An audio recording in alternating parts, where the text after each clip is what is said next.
I got episode 3. Keep off the grass. Something's going on. We're live. Are we live? Says so. Let's see.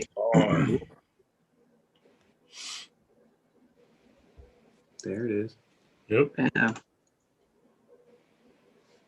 Here we go. We live yet? All right, we're live. Yeah. Nobody's watching. It's got a delay still going on. It's coming in. Here we go.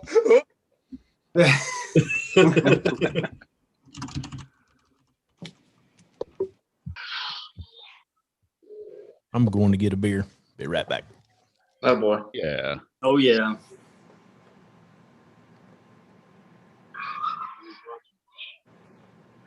All right, they're starting to roll in. All right, here we go. There we go. Lawn analyst. What's going on, everybody? Andrew Schrader. Gentlemen. What is up? Hey-o. Bermuda Brian's in here. Brian.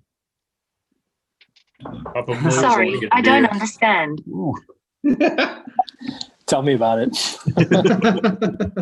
Oh, the only one. What's going on? Oh, James. What's up, Lon? James. Bermuda Brian. Woo. Lawn radio. Jumping right in tonight. Go. What's going on? Keep them coming. All right.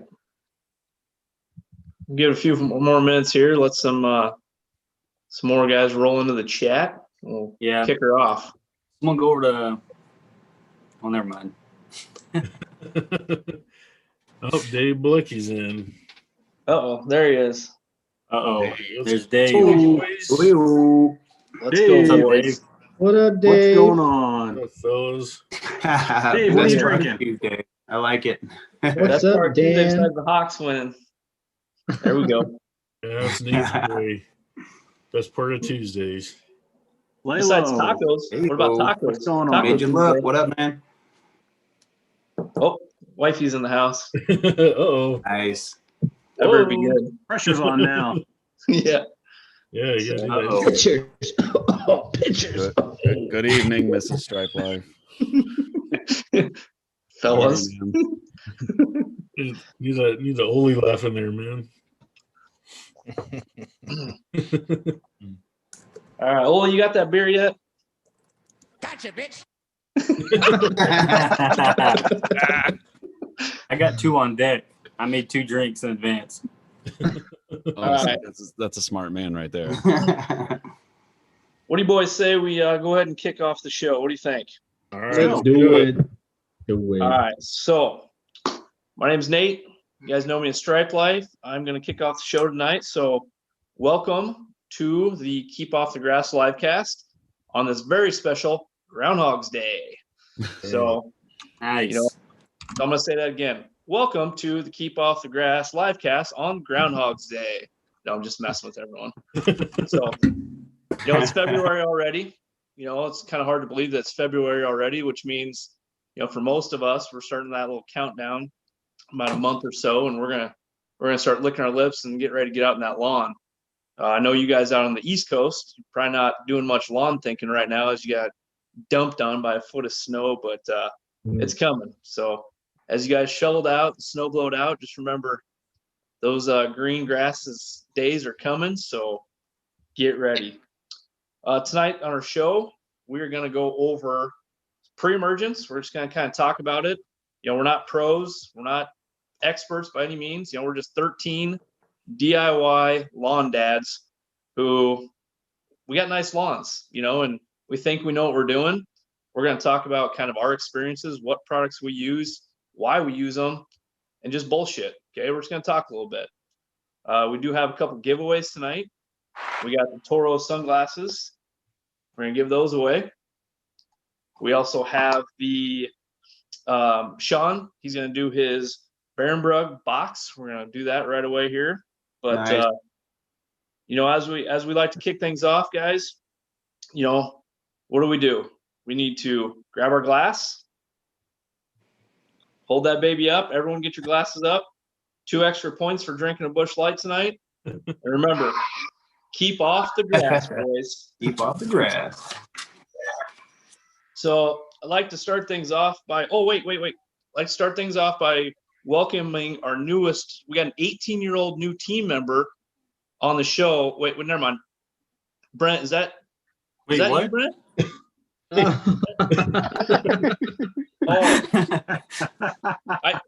I thought we had a new guy sitting in Brent's chair. He's like, some little 18-year-old kid that was off the street. Hey, that's pretty good. Wait a minute. Who is this Apparently, guy? Brent couldn't handle his first beard, so Oh my god! he had to trim it off. So, but no, I did. I mean, it was looking good too, man. I don't know. I wish, I can't do that. So I'm jelly. No. Yeah, I decided to I trimmed it down and I just wasn't happy with the results. So I was like, all right, well, screw it. I'm just gonna whack it and start over. So start over. That is what she said. No, don't do it. Yeah, I know what you're saying there, man. Yeah, just good thing you weren't manscaping while you're doing that. Yeah, you're not right. You're not wrong. So, no, like I said, guys, we got a good show. Let's get the conversation going. But first, Sean, I'm going to turn it over to you. Let's go ahead and let's see what's in that box and who's going to win that sucker. Yeah, man. Well, thanks to Baron Brogue for sending over the little swag pack. So, as a reminder, we got a nice healthy grass technology Baron Brogue hat, and because the winter is still upon us, there's a nice little winter Baron Brogue hat, and then some other little things, a pen, and I'm adding in. This will be the first ever recipient of a custom Sean's Midwest Lawn koozie, a little Nice. can snuggly. Icy. So yeah. So How many maybe of those Nate, if you you got, win, Sean? you can. What's that? How many of those koozies you got? Well, that's for me to know and you to find out, Nate. I don't, if you win the giveaway, you can wrap your latte in it. But I'm just kidding. The Keep Off the Grass cast and our immediate friends and family are ineligible to win the contest. But I got so thanks to everybody that entered, and again, thanks for Baron Brogue for sending the swag pack. So everybody that entered on my Instagram at Sean's Midwest Lawn followed the rules, not all you little shirkers out there that didn't do it the right way. All your names are in the hat, and we'll go ahead and draw the winner right now. So we have Olee, hit that sound. ready? Homestead Lawns. What? Again. So Get yeah. out of here. Wow. Just win a giveaway yesterday? Yeah. They got a bumper Yeah. giveaway. Hey, Man, that's some lucky guy. I congratulate him. There were like 4 or 5 entries because he went crazy tagging people and getting entries. So Nice. Homestead Lawn, send me a little slide up in the DMs and give me your address and I'll get the prize pack out to you. I think he's the new swag king. Yeah, I was gonna say, man, I think he's taking you over, dude. That's crazy. No way. He's like the sixth man too. Wow. Yeah. Well, I would congrats. say, Homestead, if you're not buying the lottery tickets every single week, you better start. Okay. That was crazy. Wild. So, yeah, someone on the chat already said it's rigged. Yeah, no. It's I feel like Open up another paper. Pick another one just as a backup. It's all Homestead. he doesn't do it. Yeah, well, there's like 5 more in there for Homestead, so it might be him again. So who knows? So, all right. So awesome giveaway. So congratulations, Homestead, on your 50th giveaway win this month. Right. So yeah. So as I said, guys, we're going to talk about pre-emergents tonight. By all means, we're not pros. We don't have lawn care businesses. We're just a bunch of DIY dads. We're going to chat, talk about what we use, why we use, what's the purpose of using it, just kind of explain a little bit and have a good conversation, drink a couple beers, and we promise, we got a timer set. We're going to keep this sucker under an hour tonight. So at about 45 minutes, if we're still rolling in the chat, you guys start yelling at us, and we'll get to the Toro giveaway and we'll wrap it up. So. Hey guys, don't forget to hit that like too. We got about 33 people. We got 12 likes so far. So if you like what's going on, so hit that like button. And no matter what products you're using, always just remember to read the labels and follow the label instructions. That's it. That's it. Yeah, 100%. Label is the law, man. Yeah. So with that, I mean, who wants to kind of kick it off, and who wants to chat and, you know, share your opinions and whatnot? Well, I'll kick it off. Before we get into specifics, I read a pretty interesting article, and I think I shared it with some folks from North Carolina State University, which academic resources always the best kind of information to use to base your decisions off of. But the article kind of went into one of their turf professors saying that because of some of the climate data that he's been seeing, he's recommending everybody get out a little bit earlier than normal and actually apply pre-emergents maybe 2 weeks earlier than usual. So for me, I usually shoot, by April 1st. I'm in St. Louis, so, not as south as North Carolina. So we get a little bit more time. But in Missouri, it still warms up around April 1st. And, April 15th is usually the last date that's typical for when we kind of see that magic temperature of, the 55-degree soil temperature hit. So I'm going to shoot actually probably for around St. Patrick's Day, maybe St. Patrick's Day weekend or the weekend after, to make sure I'm down by the end of March with my pre-emergent, just to make sure that I'm covered in case those temperatures start shooting up a little earlier than normal. So something to think about. What's significant about the 55-degree, and we're talking soil temperatures, right? So we're looking at 2 inch down soil temperature. That's what she said. Ambient air. So what's significant about 55? Right. So 50 to 55 is when the crabgrass starts germinating. And the whole point of pre-emergents, we haven't even really talked about that, just to get everybody thinking and knowing what they are.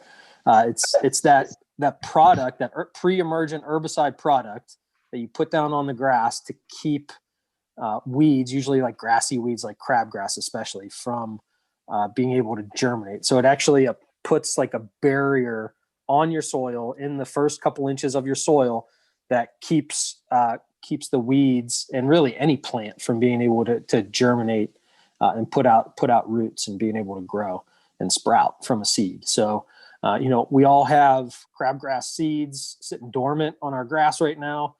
So it keeps those from being able to germinate, which they typically do once the ground temperature hits around 55 degrees. So you want to have your product out before then, well before then. And like I said, even, the article that I was reading was, maybe even 2 weeks earlier than normal, than we normally would. So. Nice. Yeah, definitely.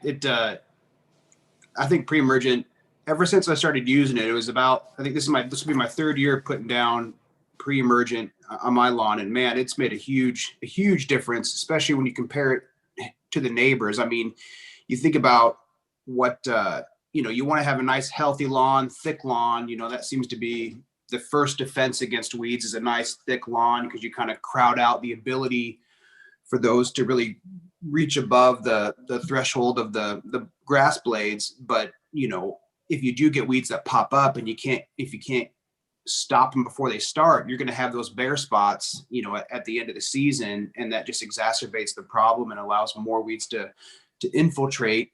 So I think, pre-emergent, since I've been using it, it's been fire. I really like using it. And, it seems like you could, the more you use it, season on season, you may not need to use as much, right? Once you start controlling those weeds, you can focus on a healthy lawn. And then from there, you know, you may not need to put down as much possibly. I don't know. What do you guys think? It's also very important to know when not to put it as well. For down here, if you sod, you can't put a pre-emergent within a whole season, as well as new seed. Pretty sure from you guys up there, you can't throw any type of pre-emergent. Why? Because it will stop the root from growing. So you gotta be very careful with that. Super careful. And trust me, I did that mistake a long time ago, and it wasn't on my lawn. It wasn't on my lawn. Oh no. And David, you're talking about like you got warm season grass, right? You're down in way south Texas, right? Mm-hmm. Yeah. So the grass, you know, if you're thinking about new grass in the spring, which I think is what you were kind of meaning, David, if you know, warm season grasses go from, you know, sod or plugs, cool season from sod or seed.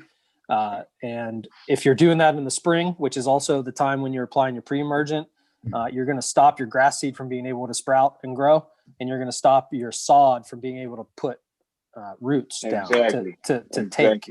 So you got to be careful. There's one pre-emergent you can use in that kind of situation. The mesotrione tenacity. You can use that as you could use that as a pre-emergent. It'll only give you like a month max, like 21 to 28 days coverage.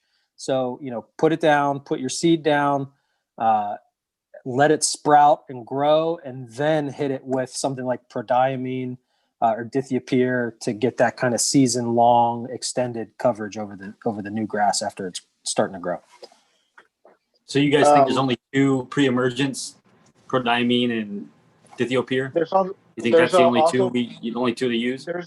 There's pendimethalin. I use pendimethalin a lot, which is the previous mix from Lesco 007. That was what they would use before. I think now they're using prodiamine in their new mix. Yeah, Scott's Halts is that pendimethalin too. Yeah. We got a quick question, George Princess Cut in here. He just wants to know if you guys rotate pre-emergents or just throw down prodiamine all the time. Oh, that's a good question. George. What's up, George? What's going on? Thanks for the question, George.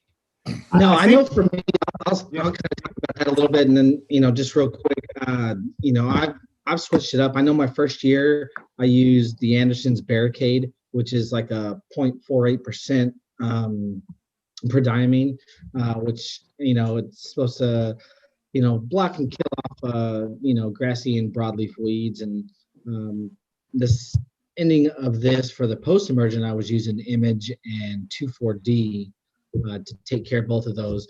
And now coming into my pre-emergent for the spring, it's going to be my first time I'm using prodiamine. So pretty excited to see how it works compared to the prodiamine.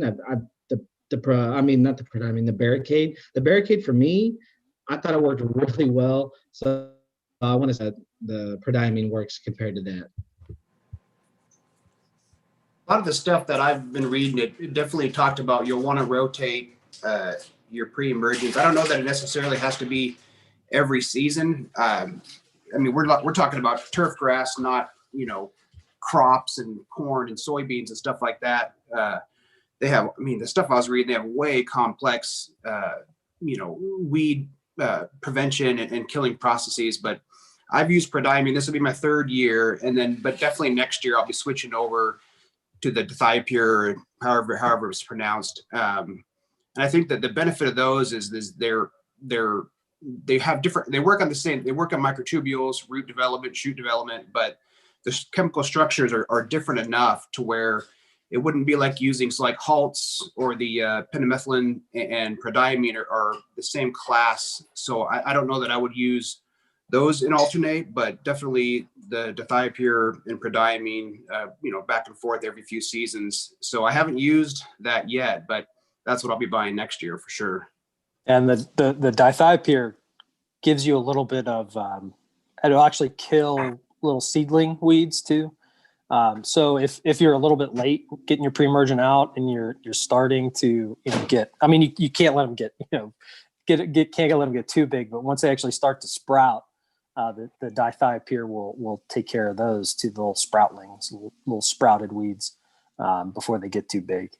So that's one of the benefits of using that. But so I have turf type tall fescue in St. Louis, and I actually do split prodiamine apps. So I stick with prodiamine, but I do split apps. So I calculate how much I'm going to be using, and then I apply half. And like I said, I'll probably do that by the end of March, sometime between St. Patrick's Day and the end of March. And then I think about 6 weeks later, as the soil temps climbing up around 65 or 70, and then I'll hit the second app, and then that'll give me 3 months of coverage from that last app too, and that'll carry me all the way through the summer. And it also gets almost like a double dose of pre-emergent down right as the weed pressure is the highest, right as the crabgrass is starting to sprout and go crazy, around 65-ish degrees of soil temperature. How many of you guys are using spraying compared to granular? I have a better control on spraying actually, but I like to use my spreader, granular form when it comes to pre-emergent. That's just me though, but it's a big debate actually, huge debate. There's no right or wrong. It's just what's better for you, to be honest. Yeah. And other than the barricade that I used last year, I mean, it's all spray for me.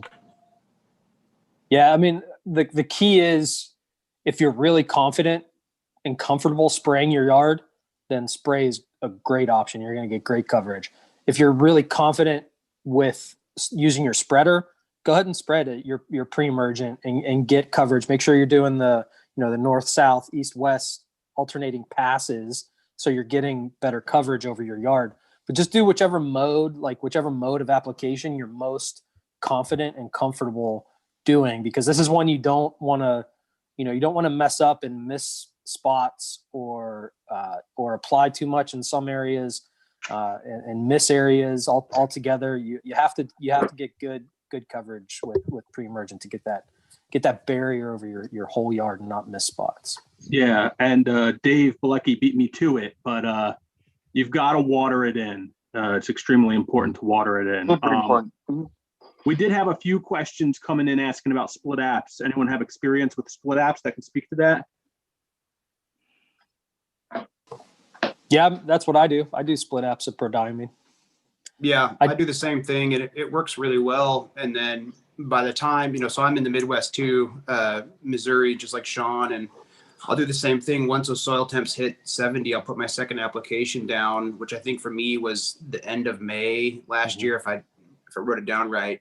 And that carried me all the way into September. And then by then, the weeds are pretty much done and the pre-emergent's wearing off, and boom, overseeding time. And man, the timing worked out great for fall overseeding. So it covered me all season long, and then, it wore off just in time for overseeding. So I guess I got a question. It's talking split apps. So let's say it's, temps are what they are. You hit your April first application and you get into May. Sean, you said your second app's more closer to May. If you get to that point and you got weeds coming up, would you go to another pre-emergent, or would you look more post-emergent with like a weed and feed type of application? Well, remember that pre-emergent won't kill any active weed. That's what I'm saying. It would just prevent. You can just use some type of post-emergent, selective or non-selective, depends on what you're going through. That's it. Yeah, I think you would have to, at that point, you'd need to find a post-emergent that would tackle whatever you got coming up. I mean, there definitely, one of the questions was, will it kill all the broadleaf species? And I think that's a good question, because definitely, pre-emergents don't kill everything. For me specifically, it's not a broadleaf, but nutsedge has been a problem later in the summer when I've got the sprinklers going. So I got some sedgehammer and knocked that out real quick. But definitely, it doesn't cover everything. You know, dandelions, it doesn't kill those off. That's a big one. People ask me a lot. It's like, oh, will it kill dandelions? And no, but I guess, you know, dandelions are pretty easy to kill in and of themselves. And if you have a thick lawn, their seeds won't germinate very well either. So keep that in mind. You know, you're not gonna get rid of everything, but it definitely gives you a leg up in the game as far as prevention if you get it down early enough in the spring. Yeah, and there was a question coming through about maximum usage. I guess it depends on what product you use. I actually have here in front of me, I don't know if you can see this. It's too bright. This is prodiamine, 65 WDG. I got this from Do My Own. I'm reading the label here, and it is dependent on, I have here table 1, maximum application rate based on grass type. So always read the label. You'll find similar information to that here. And you may have some, you know, I don't know if there are local restrictions, but, you know, there is always read the label. For this product here in, you know, Kentucky bluegrass, perennial ryegrass, you know, it says 0.5 to 1.5 pounds of product per acre is the maximum rate. So I guess 1.5 pounds per acre is the maximum rate for this product. Yeah, I believe it's 0.83. I believe it's 0.83. And for those that want to do split apps, what I recommend for you guys to do, for example, let's say you guys want to do 2 apps. So you divide the 0.83 by 2. So you get 0.415. So if you want to do split it up with 2, you can go all the way to 4 applications per year, but no more than the 0.83 ounces. So just be very, very careful with prodiamine. Okay, so just be very, very careful. What if I've had no issues with crabgrass before, no issues with weeds? Should I put down a pre-emergent? I would. I see it. That's just me. Yeah. What, you scared you can't get it thick or what? Mine's super thick. I'm able to hide all that crabgrass with my St. Augustine. What's the difference?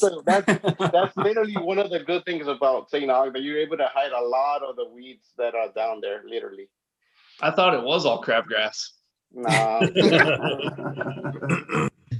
Don't hit on Augie Doggy. I'm just saying though, like, I mean, what's the negative? What's the negative of putting down a pre-emergent? I mean, I'm going to skip about 15K in my backyard just because I'm going to grow it. I'm going to get it long. I'm going to get it thick, and I'm going to prevent all them weeds. I mean, I didn't have any crabgrass last year. So, you know, when you put something down, it's definitely having an effect on your soil and on your lawn. I mean, oh yeah. I think some people, if they've never seen the issue, they don't just keep throwing it down every year. You know, you do it for 4 years in a row. You have no crabgrass. Why put it down? You know, it's going to have some type of effect on your lawn. Yeah, but the question is, did you not have crabgrass because you were applying the pre-emergent those years, and you don't know you have a crabgrass problem until you skip a year, and all of a sudden you got crabgrass growing up all over your yard. I mean, if it comes back, I'll smoke it off. You certainly can. You know, the whole acre. In my opinion, do you not put down pre-emergent? No, I do, but I mean, I don't know. I think I'm gonna skip most of it this year. No, I mean, I think it's interesting. I did the same thing. I put down pre-emergent in my front yard. I tested half my backyard, not putting anything down this year. Neighbors on both sides got destroyed with winter weeds between POA, nutsedge, everything. I didn't see a huge difference between my front and my back, but yeah, I mean, it's an interesting point. Like, is it just from doing it in prior years that you're still getting coverage? But yeah, I might just seed the hell out of it in the spring. I mean, I don't know. I'm thinking about different options. I just dormant seeded some of it in January. You know, I might just keep throwing seed on it until it gets to the heat of the summer, and then hope for the best. I left my backyard alone this year, didn't do much watering, and didn't put any chemicals down or fertilizer or anything. And it's struggling, but I'm thinking about if I want to overseed in the spring, which would mean I wouldn't be putting down pre-emergent. So I mean, that's definitely something to consider too, is if you're wanting to seed in the springtime, you're not going to want to use it. And, and if you haven't used it for a few years, it would be worth trying to see, what if you put down less or none at all, just to see how it does. I mean, if your lawn's looking good and thick and you may not even need it, you may get a few more weeds than what you got the year before, but some of the stuff I was reading talked about, if you got good control with it, you can try to back off and see if you don't need it as much. Definitely worth something looking into. It definitely would save you a few bucks too, if ended up not being a problem for you. Well, yeah, weeds grow when pH is off and when nutrients are off. They take advantage of it and they kind of sneak in. So, I mean, you got your pH right, you got your soil right, you got your nutrients right. You should be able to be good. I mean, if you're first, I mean, I'm not recommending not putting down a pre-emergent by any means, but I'm just saying, there's options out there where it's not a necessity if, Sure.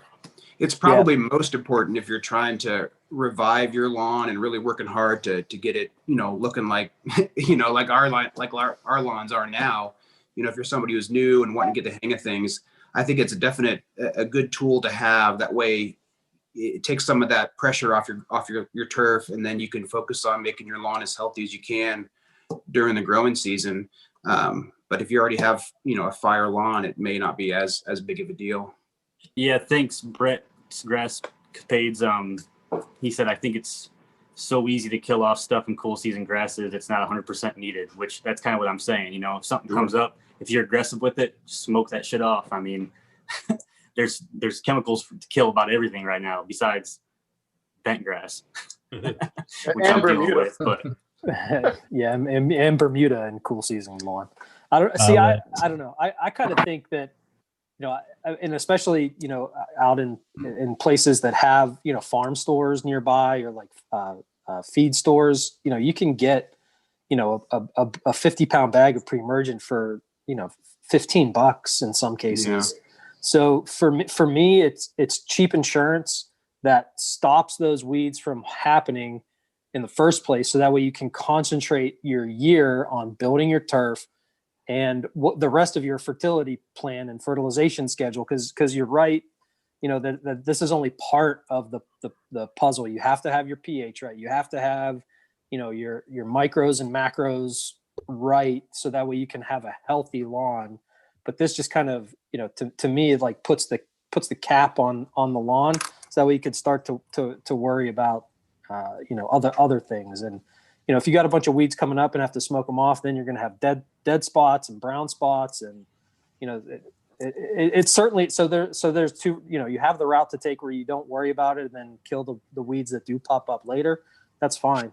But, there's also the, have this insurance really, and then be able to concentrate on, building a healthy lawn. Hey, Sean, since you're talking about that in the cool season, Ottawa Grassman wanted to know if you had any good sources or for articles on crabgrass prevention in cold temps. Yeah. So this is my tip for finding good sources. This is going to be, Olee, do you got a hot tip sound effect? You got a hot tip.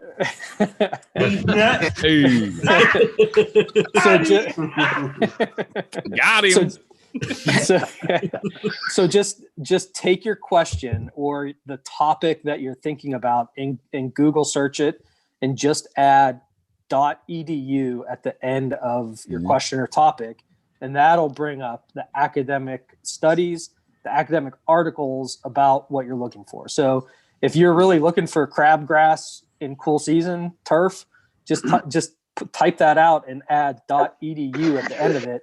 And then you'll get all the articles. So I know the University of Missouri has some great sources. Yeah. North Carolina, University of Tennessee. So all those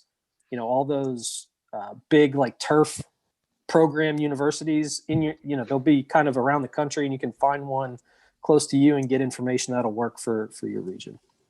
Yeah, I was sneaking into work every day a little bit early this week, so I get on the computer and look some of that stuff up, because I was like, I want to know what I'm talking about more so than just a cursory knowledge. And I stumbled on Purdue's extension office, and man, they are a treasure trove of stuff. Homeowners, they have a ton of articles about all sorts of stuff. So that was something I found super helpful. But yeah, I've done Mizzou as well. They've had great stuff. They have a lot of good stuff about trees and shrubs and stuff on Mizzou's too. But yeah, definitely those university extensions office, if there's a big state school close to where you live, see what they have and how easy their website is to find information. And some of them seem to be easier to navigate than others. Yeah. So I'll shout out to my alma mater. Penn State's got one of the best turf programs in the entire country, and their website's organized really well to be able to find information. And so if you're in the Northeast or in the Mid-Atlantic, they're a great resource for you, as are most other Big Ten schools. And then some of the other the big state schools around the country. Yeah, I was just gonna say that the state universities reach out to these people. Like literally, just go on their turf management, their horticulture program, find out a department chair or anybody that's a PhD candidate. Anybody there. These people will be thrilled. I mean, genuinely thrilled if you took any interest in what they are doing. There are so many things from like soil testing. You can ask them any question. They'll share their research with you just because you take an interest in it. So whoever your local university is, like for me, like I'm in Iowa. So my alma mater is Iowa State. I have a great connection there.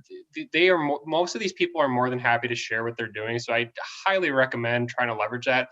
A lot of them will literally do soil sample testing for you for free, just because you're genuinely interested. So seriously, reach out to your local state university for that stuff. Yeah, find your extension. I'm going to the extension probably later this week to drop off my soil for my annual soil test. And you're right, they live for talking about this kind of stuff. So chat them up. Like even the office here has a horticulturist on staff that I'd spent 20 minutes last year talking to him when I did my soil test. So yeah, I'm glad we talked a little bit what about you doing?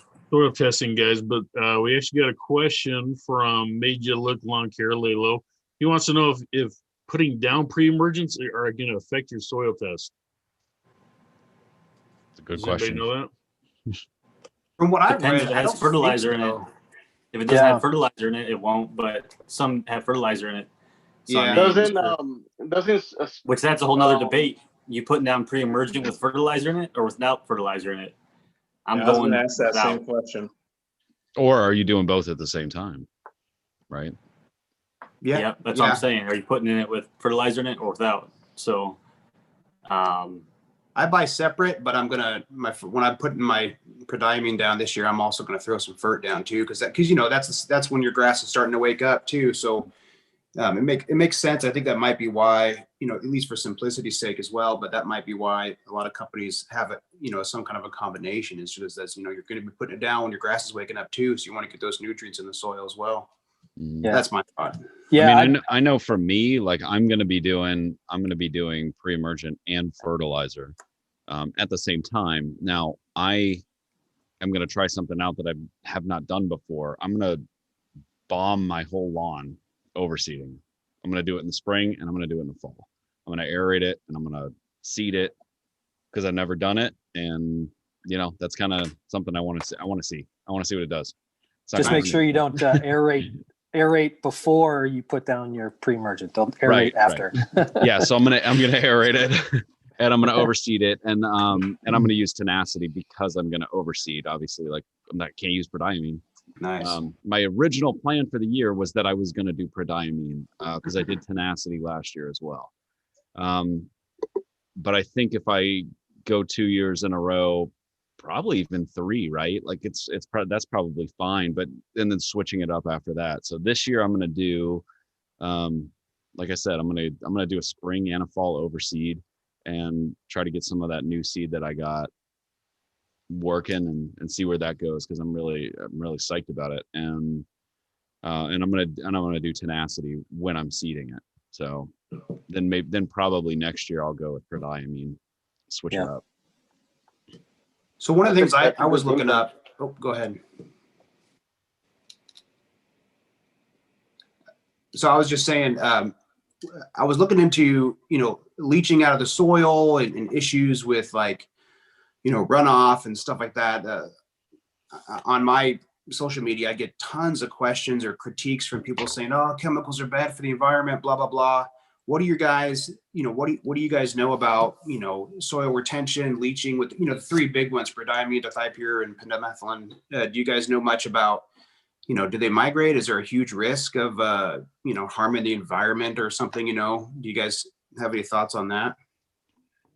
I mean, if you apply it correctly and water it in correctly, it'll hold in that soil layer pretty well. And if you apply it at the right rate, if you don't over apply, you'll be okay. But it holds in the soil, especially prodiamine, holds in the soil really well. I mean, almost to the point where, it's the activity of the soil itself that degrades the prodiamine because it sits in the soil so well. And that's what the limiting factor is. So, if you're following if you're applying the right rate, following the directions, watering it incorrectly, then you'll be okay and shouldn't have to worry about runoff unless you're like bombing it with nitrogen, or you get a huge rain that washes all your granule stuff away. Yeah, that's basically kind of what the conclusion I came to, is that it's not really something to worry about if you're applying it properly. It's not really going to go anywhere. So that was a nice thing to find out if anybody's concerned about that when it's time. Yeah, I mean, that sounds like a whole other topic. I mean, I could talk about 2,4-D forever on environmental impact. That would obviously totally different, but yeah, maybe we should have a chemical-based discussion for another. Well, we got save that for the post-emergent herbicide episode. This is pre-emergent. Yeah. And real quick, while we're getting things set up here, Princess Cut, I am ready for Saturday. Princess Cut, we're doing a freshman class of 2020, so go check it out on Saturday. I think it's 8:00 Eastern. Also, I have here my little A.M. Leonard book of cultural and horticultural tool and supply magazine catalog or whatever, and they've got a good pre-emergent section here. Just wondering if I'm just going to bounce a few things off you guys to see if you've heard of any of this stuff. So Snapshot is a product. Yep. Contains 2% trifluralin. Yep. Landscaping product. Yeah. Yeah. And I then use there's that in my flower beds. Yeah, that's same. preen. Yeah, preen. Another one is Surfland. I think a similar landscaping type product. It's 40%. I can't say this, but Oryzalin. Did I say that right? Oryzalin? Yep, nailed it. I have no idea how to pronounce these things. Snapshot's expensive, so if anybody wants a split bag with me, let me know. Yeah. Seeing here 50 pounds is like $117. Yeah. Yeah, I was trying to find, I mean, there's a ton of stuff out there, and it seems like the big three are maybe the ones that are more cost effective or not cost prohibitive for your common, homeowner, really. I mean, if you're getting into the, some of that other stuff, it seems like the three we've been talking about are probably the ones that you see most often, at least in the big box stores or online, easily to obtain and in granular form as well. If you don't have a liquid sprayer like me, I don't have one, so I like the granular. Yeah, I think that's something to think about. I'm sure there's probably 50 different brands and products out there, but if you don't have all the knowledge, not all of us were, golf course superintendent, greenskeepers and whatnot. So let's just say your average Joe, if he's going to go out to Lowe's, he's going to look for a bag of X brand product that's got pre-emergent on it. That's probably what they're going to buy. Not everyone's ordering through catalogs. Not everyone's going to a landscaping store. There's a lot of people, and I'm for one. For many years, all I did was I went down to the local hardware store. They got step one. Your step one is your pre-emergent. That's what I bought, So I think, don't overthink it. Don't overcomplicate it in regards to, you don't have to go out and buy this bottle of something that you can't even pronounce, and just, don't think you have to go that route. You don't have to, spray and whatnot. You can go down to, you can order something off the internet. You can go to the local hardware store. You can go to Scott's, whatever it is. You can buy that step one bag of pre-emergent, look at the pounds that you're supposed to put down and throw it down. And it's probably going to do similar than a lot of us what we're doing. Yeah, and even the stuff that Olee's been posting a lot, right, about his Claris product that he's using this year. So that's got prodiamine in it, right, bro? Yes, sir. All right. I haven't run a pre-emergent for the last 2 years, and honestly hadn't had but very minimum trouble. So it's if you got bare ground, it's more than if you got thick turf, So I've had very little trouble, but this year I'm gonna try this Claris product, the 1623 Screaming Green with the prodiamine. Give it a shot for first round. I'm going that same route. And I think honestly, I think that for somebody who is new to that, somebody who's new to pre-emergence or spraying products or any of that kind of stuff, right? Like a product like that, I think is probably really good for somebody who's new to pre-emergence, because much easier. You can just look at your application rate for the bag and put it down, and you're good to go. I mean, why, like Nate's saying, why overthink it for some people who are new to it or have never done it before, or even somebody that just doesn't have the time to sit there and overthink all this stuff, right? Like maybe somebody doesn't want to do that. So dude, I'm still in that boat. Yeah, it definitely sounds like at the rates for the different products, they're all going to be, at least the big three are all going to be similarly, efficacious in stopping weeds and stuff. They're all calibrated to whatever rates are needed. Efficacious. He's a doctor. Yeah. So, so you could go with any one of them really and just follow the label on the bag. And I think you'll be all right. Yeah. Yeah. I mean, you get, the range of products, and there's no shame in, what Nate said, using Scott's with the halts in it. That's fine. You're going to get a big flush of growth with that too, because it's got a ton of nitrogen all the way through, the more advanced, like the Claris product or, some other Barricade or Dimension product all the way to, this year I'm going to start using my backpack sprayer to spray weeds. So, there's a range of options for anybody to be able to get their pre-emergent down. Not now. Well, maybe now for some parts of the country, but get your pre-emergent down on time, right when those soil temps are hitting around 50 to 55, and stop the weeds, the grassy weeds, especially crabgrass from wrecking your lawn this year. So. All right, guys. Well, we're almost to hit our time mark, but I wanted to try and transition from that into our giveaway. But a quick question from Otto and Grassman. Who do you guys have to win the Super Bowl? And is a greenskeeper of a pro sports team a dream job for you?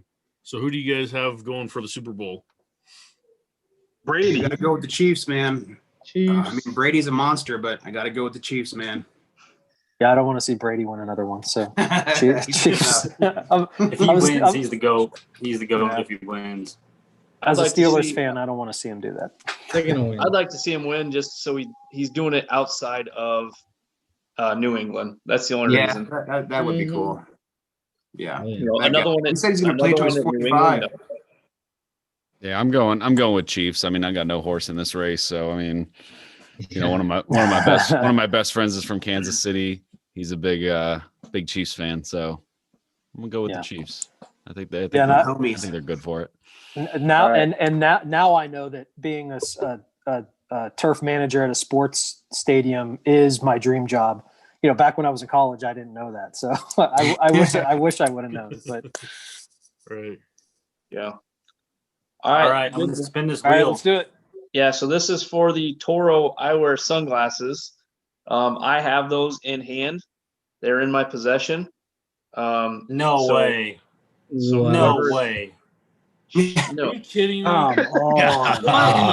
What in the world? How does that even happen, man? Wow. That's the luckiest guy for the next 6 months. Dude. No way, dude. Just do it again. I think, we're going do it again.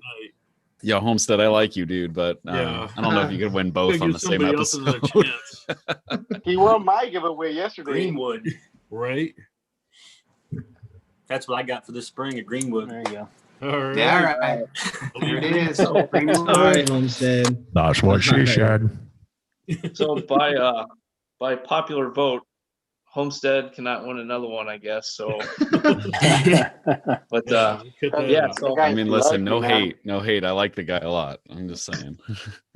So, yeah, I don't know how that happened, but he definitely needs to go buy some lottery tickets. I'll tell you that. Yeah, he needs to share the lottery with all of us. We're giving away all our stuff to him. So right now, guys, we're about 50 minutes into this thing. You know, we got some good chat going. I think, you know, in the past we've ran a little long. So as we said, we're going to keep it to an hour. And I think that's what we're going to do. We're going to hold true to that. You know, great conversation, great chat tonight. You know, obviously we don't have a lot of time to get to every single question, but we appreciate everyone jumping in, asking questions. You know, I know a lot of us, we kind of go back through, we're going to watch it. Tomorrow, or we're going to watch it the next day. So if you have questions that we didn't answer, reach out to one of us on Instagram. You know, just message us and say, hey, you know, I was kind of curious about this. Didn't really get my question answered. What do you guys think? We have a chat that's all 13 of us. We're like schoolgirls in that thing. We talk all day long, all day, from sunrise to sunset. I mean, we're literally talking all day long. So if you have a question, reach out to one of us. And if we don't know the answer directly, because if you ask me, I probably won't know. I'm probably, you know, I'm that D- student that's in the class, and I'm with the group that's getting the A+. So, you know, I don't have all the answers. So I'm gonna consult these guys. We're gonna talk about it, and then, you know, we'll reach back out to you with some answers and some feedback. But yeah, I just want to reiterate again, you know, we're not pros, we're not experts. We're a bunch of DIY dads from all over the United States that we just love grass. We love what we do. And we decided, you know, to pull this thing together and just chat, you know. That's the whole point of this. So, you know, if you're in the chat and, you know, we're giving bad advice, you know, don't bust our balls over it or anything, because, you know, this is what we do. This is what has worked for us. It's maybe not worked for us. But like I said, we're just, you know, some DIY dads. That's all we are. And, but yeah, like I said, hit us up on Instagram. All of us kind of have our Instagram names and our logos behind us. But yeah, throw it in the chat. If you want one of us to hit you up with a question, throw that in the chat. But I think with that, guys, we're gonna, you know, we thank you guys for being on. If you're watching this at a later date, we thank you for watching our show. We will be back next week. We got a great topic picked out for next week. So with that, we're all gonna raise our glasses again. Nate, I got one thing before we sign off. I'm sorry to interrupt you, bro. Hey, what's the topic? We didn't mention the stickers. So we just got our stickers in. Yeah, got our stickers in for the show. Oh yeah. So you know, I got one little taped right here to my thing. I don't know if it's gonna show up too well. Well, don't put your thing on YouTube. We'll get in trouble. Yeah, exactly. On my mic stand. Good. But we got our Keep Off the Grass stickers. So if you know, listen, if you guys want to get in on one of those, shoot a DM to the Keep Off the Grass Instagram page with your name and address, and we'll shoot one out to you. And so I wanted to make sure that we got that in. I'm sorry to interrupt you, Nate. All right, Nate. Nate, also, sorry, all of our contact information is linked in the description below, so it'll make it convenient for anyone to reach out to any of us. Yeah, give us a like and a subscribe too if you haven't already. Yeah, and hit that little bell. Yeah, so you know when we go live next Tuesday nights we go live. But yeah. So with that, please remember to have your pets spayed or neutered to help control the pet population. And have a good night, everyone. All right, thank take you. it easy, guys. And remember, thanks everybody. Keep off the grass.